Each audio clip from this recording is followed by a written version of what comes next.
सूरत और सर्दवादियों की ओर लिए चलते हैं जहां पर राजनीतिक गर्मियां बहुत ज्यादा बढ़ी हुई हैं, क्योंकि जहां एक तरफ वो तमाम विधायक जिन्होंने कांग्रेस पार्टी से इस्तीफा दिया, बीजेपी में ज्वाइन किए और आज ही उनकी टिकट भी अनाउंस हो गई और वहीं अब खलबली मची है बीजेपी में और खलबली का रिजल्ट दिखना शुरू हो गया है। लाहौल स्पीति की बात करें तो रामलाल मार्कंडे पूर्व मंत्री ने इस्तीफा दे दिया है और हर हालत में चुनाव लड़ने की बात कही है कि भैया आप हमें टिकट दें ना दें, लेकिन हम चुनावी मैदान में उतरेंगे और हो सकता है कि बीजेपी का दामन छोड़कर वो कांग्रेस में जा सकते हैं और कांग्रेस से ही चुनावी मैदान में उतर सकते हैं। तो एक बड़े झटके के तौर पर देखा जा रहा है, क्योंकि पूर्व कैबिनेट मंत्री जो हैं वो रहे हैं डॉक्टर मार्कंडे और बीजेपी से अब उन्होंने इस्तीफा दे दिया है। बाकी जो तमाम अमान्य विधायक थे या अमान्य नेता जिन्हें अब कहा जाए, उन्होंने जो है वो बीजेपी ज्वाइन की और आज टिकट भी जो है वो अनाउंस कर दिए गए। उनको उन्हीं की जगहों से दोबारा चुनावी मैदान में उतारा गया।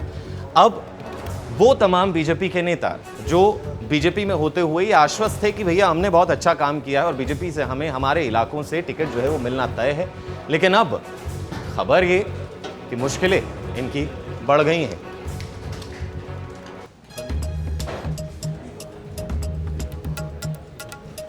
तो बीजेपी कहीं ना कहीं जो है वो अब आरोप प्रत्यारोप के दौर भी जो है वो लगातार जारी हैं। इस पर प्रतिक्रियाएं भी आई सुखविंदर सिंह।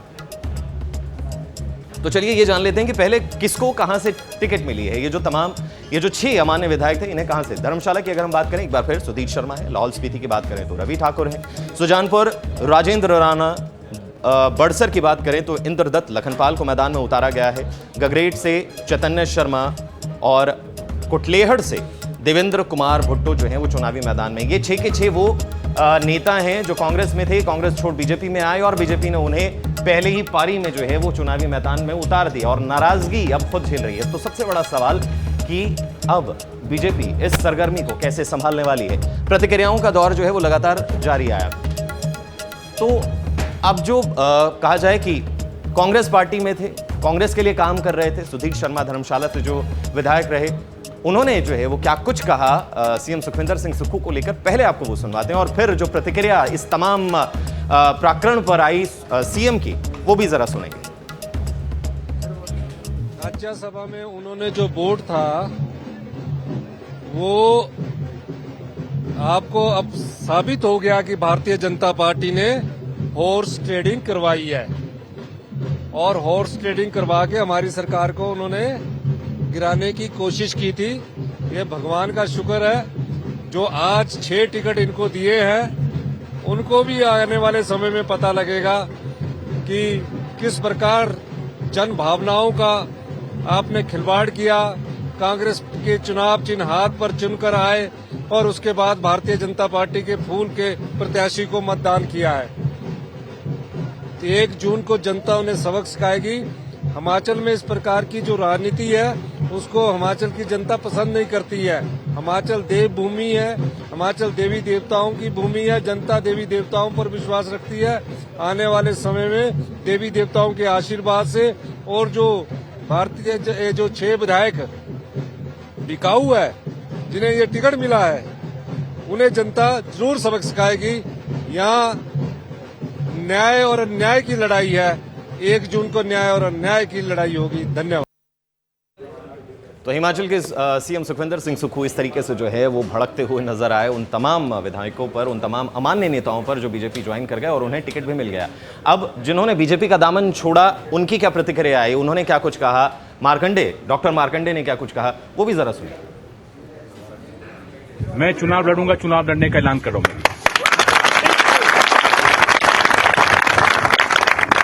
मुझे कल शाम को वापस जाना है, शिमला जाऊंगा मैं। हो सकता है मैं कांग्रेस से लड़ूं।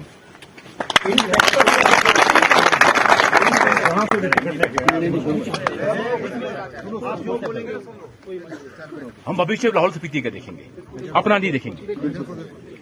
हमें लाहौल स्पीति भविष्य चाहिए, एक व्यक्ति भविष्य नहीं।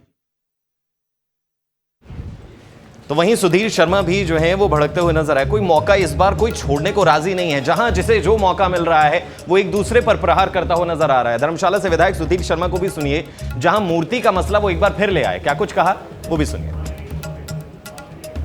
मुख्यमंत्री की संकीर्णता की मैं आपको एक मिसाल देता हूं, या इसके बाद बस समाप्त करूंगा। कि 6 बार के मुख्यमंत्री वीरभद्र सिंह, पिछली जयराम सरकार ने कहा कि हम रिच पर उनकी प्रतिमा लगाएंगे, और इन्होंने आते ही कहा कि नहीं ऐसा नहीं हो सकता। तो मैं एक दिन राणा जी को कह रहा था, मैंने कहा वीरभद्र सिंह जी को की तो लगी नहीं, लेकिन सुक्खू जी की लगनी चाहिए। तो ये कहते हैं आप क्या बात कर रहे हैं। मैंने इनको कहा कि जहां डॉक्टर यशवंत सिंह परमार प्रथम मुख्यमंत्री हिमाचल निर्वाता लिखा हुआ है, वहां पर उनकी प्रतिमा के साथ ही 1.5-2 फुट की इनकी लगा देंगे और उसमें लिख देंगे कांग्रेस के अंतिम मुख्यमंत्री। ऐसे इन्होंने हालात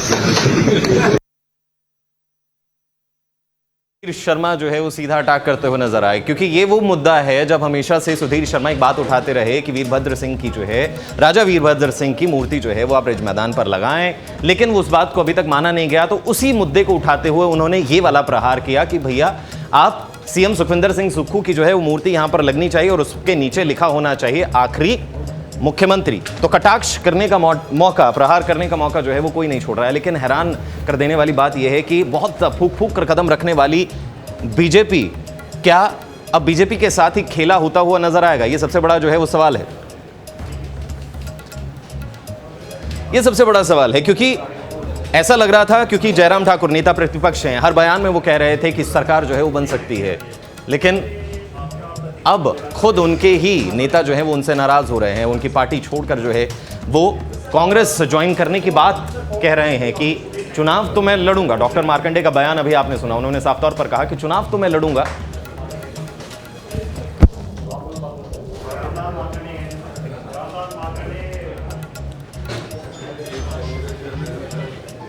तो हमारे साथ बीजेपी को टाटा बाय बाय करके कांग्रेस को ज्वाइन करने की बात कहने वाले डॉक्टर रामलाल मार्कंडे जुड़ गए हैं। नमस्कार सर, आपका स्वागत है डेली पोस्ट के प्लेटफॉर्म पर। कैसे हैं आप? सबसे पहले यही जानना चाहूंगा। बिल्कुल ठीक हूं सर। क्या ऐसा हुआ, आपने ये तो जरूर बताया कि नाराजगी है, लेकिन क्या ये नाराजगी सिर्फ इसी वजह से है कि आपको टिकट ना देकर किसी और को उतारा, या पहले से कुछ सुगबुगाहटें चल रही थी, आपकी नाराजगी थी?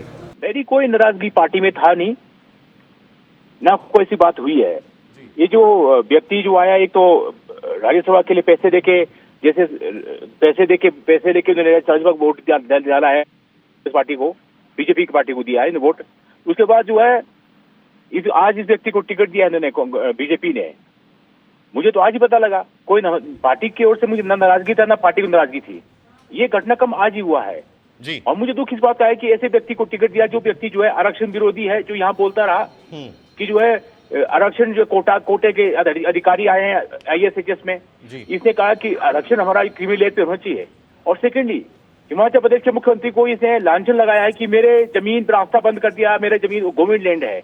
ये व्यक्तिगत अपने स्वार्थ को चलते इसे बीजेपी ज्वाइन किया है जी। तो क्या जो आपने सर अपने बयान में कहा मार्कंडे जी कि आप चुनाव तो लड़ेंगे, क्या कांग्रेस का दामन थामेंगे? आपने शिमला जाने की बात कही कांग्रेस का। मुझे आज लाहौल स्पीति के जिला पूरे जिले ने पार्टी को लाहौल स्पीति डिसोल्व कर दिया है और मैंने रिजाइन कर दिया बीजेपी से। आज रात को हमारी मीटिंग होगी, पार्टी ने फैसला कर दिया कि मुझे इलेक्शन लड़ना है। आज रात को मीटिंग करेंगे हम लोग, हम निर्दलीय लड़ेंगे, किसी और पार्टी में जाएंगे। आज फैसला रात को करेंगे, आज फैसला होगा।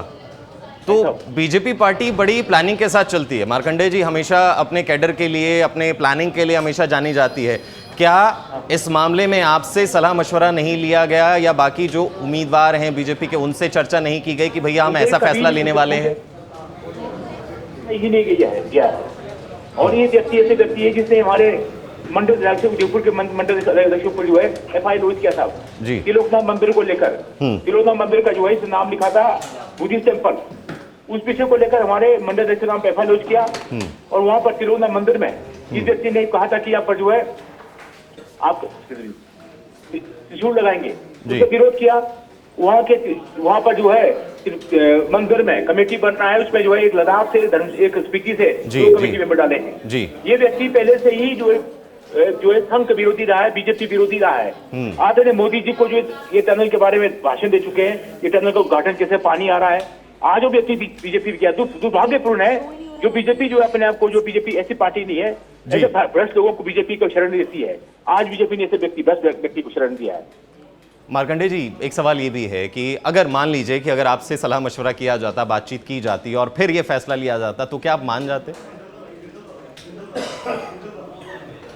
हेलो जी मार्कंडे जी, मेरी आवाज आ रही है? मेरा सवाल आपसे ये था कि अगर बीजेपी आपसे सलाह मशवरा करती, बातचीत करके ये फैसला ली तो क्या आप इस तरीके का कदम उठाते?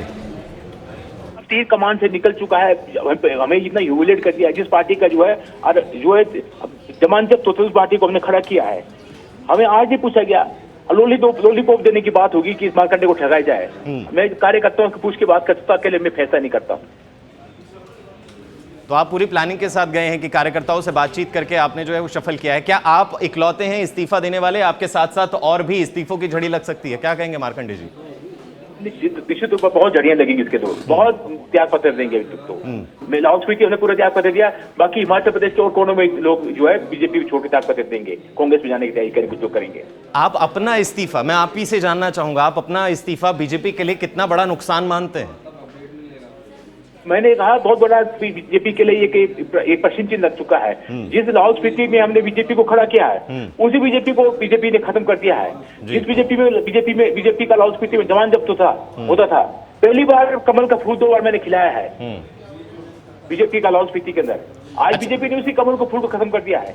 अच्छा मार्कंडे जी, हिमाचल प्रदेश में एक ये भी चलन था कि कोई नाराज होता है तो प्रधानमंत्री का कई बार जो है वो सीधा फोन कॉल भी आ जाता है मनाने के लिए। तो अगर ऐसा कोई हाईकमान से आपको कॉल करे तो क्या चांसेस हैं कि आप इस्तीफा वापस ले लेंगे, या फिर अडिग हैं कि अब तो निकल गए, तीर कमान से निकल गया, या तो निर्दलीय या कांग्रेस, क्या कहेंगे? मैं अपने कोर कमेटी का मीटिंग रात को वहीं पर बात होगी जी। तो अभी मीटिंग से मतलब ये आप कहना, अभी इस पे आप जवाब नहीं देना चाहते कि आप वापस आएंगे या नहीं, लेकिन चांसेस हैं, मौका बरकरार है कि अगर बनाया जाता तो मान सकते हैं आप? रास्ता खुला छोड़ा है जब मेरे आज कार्यकर्ताओं से मिला तो कोर कमेटी मीटिंग होगी, तो उसमें हम सोच सकते हैं, उसमें सोच सकते हैं। तो मार्कंडे जी, अगर क्योंकि आप भी कांग्रेस के बारे में, जब से आप बीजेपी में हैं, कांग्रेस की विचारधारा को आप एक्सेप्ट नहीं करते हैं, तो क्या अब आप, जैसे कि आपने बोला कि जा सकते हैं, तो क्या आप उस विचारधारा को फॉलो कर पाएंगे? अभी तो हमने कल सोचा नहीं कि हम कांग्रेस जाने की बात नहीं करेंगे। मजबूरी हुआ तो जाएंगे, तो नेचुरली कंप्रोमाइज करना पड़े। जब कांग्रेस विचारधारा का आदमी बीजेपी में आके, संघ में आके, मैं जब सब वहां पर चल सकता था, कांग्रेस में जाने के मुझे प्रॉब्लम कोई नहीं है। तो सर मजबूरी क्यों? मजबूरी का नाम कांग्रेस क्यों? मजबूरी इसलिए है कि मुझे बीजेपी ने पार्टी से निकाल दिया है। मजबूरी इस बात के लिए है, मैं कोई बुजुर्ग आदमी में 57 ईयर का आदमी तो और कार्यकर्ताओं ने मुझे कहा चुनाव लड़ना पड़ेगा। मजबूरी इसलिए, क्या पता पार्टी कार्यकर्ताओं ने कहा कि आपको चुनाव लड़ना है। मार्कंडे जी, मैं ये कहना चाह रहा था जी, मेरा ये सवाल था कि पार्टी से इस्तीफा आपने दिया है, आप कह रहे हैं कि पार्टी ने आपको निकाला? मैंने इसलिए दिया, पार्टी ने डिसाइड कर टिकट दे दिया, ऐसे व्यक्ति को टिकट दे चुके हैं पार्टी, तो हमें देना ही पड़ना था। जिस पार्टी को हमने खून पसीने से सींचा है लाहौल स्पीति में, पार्टी तो क्या मार्कंडे जी, क्या सच में बीजेपी को नहीं लगा कि आप उनको जिता सकते हैं, कि रवि ठाकुर को जगह दे दी गई? जाने में क्या बोल सकता हूँ, क्योंकि आप लंबे वक्त से रहे हैं, लोगों के बीच में रहे हैं।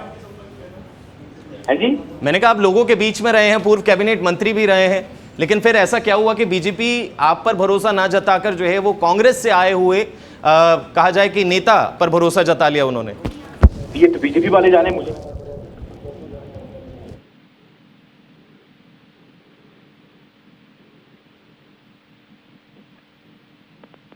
एक और सवाल ये भी सामने आता है कि एक तो आपने इस्तीफा दे दिया, लेकिन और भी दावेदार थे।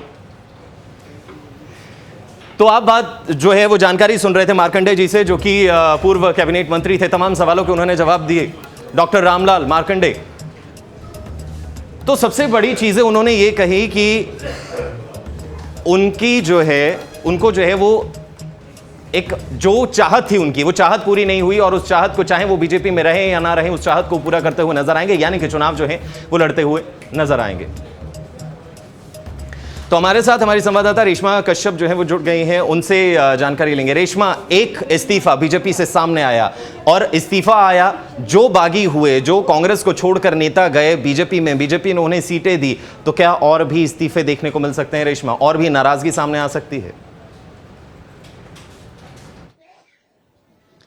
जी गौतम, ये लाजमी सी बात है कि जब कभी इस तरह का प्रकरण होता है, भाजपा से जब कांग्रेस में लोग जाते हैं, कांग्रेस से भाजपा में लोग जाते हैं, तो जो नाराज और यहाँ पर हम कह सकते हैं कि एक महत्वाकांक्षी जो लोग होते हैं, उनसे इस तरह की जो एक्सपेक्टेशंस हम कह सकते हैं कि सामने निकल कर आती है। अगर हम बात यहाँ पर रामलाल मारकंडा की करें तो लाहौल स्पीति में जब ये जनसभा को संबोधित कर रहे थे, काइंड ऑफ एक जो शक्ति प्रदर्शन वहां पर किया, इनकी ओर से यहाँ पर किया जा रहा था कि कितने लोग इनके समर्थन में वहां पर पहुंचे थे। और इसके साथ साथ अभी जिस तरह से वहां पर उन्होंने कहा कि वो चुनाव तो लड़ेंगे ही लड़ेंगे, लेकिन अगर कांग्रेस इन्हें कहेगी कि इन्हें कांग्रेस पार्टी से चुनाव लड़ना है तो उसके बारे में भी ये सोचेंगे हाल फिलहाल यहाँ पर। और जिस तरह से इन्होंने बातचीत के दौरान कहा कि अभी तो इनके इस्तीफे से शुरुआत हुई है और इनके बाद अभी भाजपा के और भी लोग हैं जो इस तरह से इनकी तरह नाराज है, वो भी यहाँ पर इस्तीफा दे सकते हैं।